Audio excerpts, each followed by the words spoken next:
মাদকমুক্ত পলাশ থানা গড়তে বিশেষ অভিযান শুরু করেছে পলাশ থানা পুলিশ।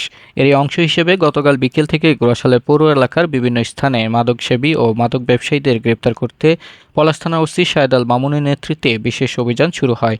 গতকাল বিকেল থেকে গভীর রাত পর্যন্ত চলে এই বিশেষ অভিযানে Ghorashal Miapara, Charpara, Tengorpara rail station, post office road, Prangate, Jamalpur Ghat, cooperative মোড় সহ বিভিন্ন স্থানে অর্ধশত পুলিশ অভিযান পরিচালনা করেন। এতে মাদকসহ বিভিন্ন মামলায় 18 জনকে গ্রেপ্তার করে পুলিশ। পলাশ থানা ওসি শাহেদ আল মামুন জানান, মাদকের কারণে সমাজে অপরাধ প্রবণতা বেড়ে যাচ্ছে। যে কোনো মূল্যে পলাশ থানাকে মাদকমুক্ত করার লক্ষ্যে এখন থেকে প্রতিদিন এই অভিযান পরিচালনা করা হবে। তিনি বলেন, কোনো মাদক ব্যবসায়ী সমাজে বন্ধু হতে পারে না, তাই তাদের যে কোনো মূল্যে নির্মূল করতে হবে। মাদকমুক্ত পলাশ করতে সকলের সহযোগিতাও কামনা করেন ওসি।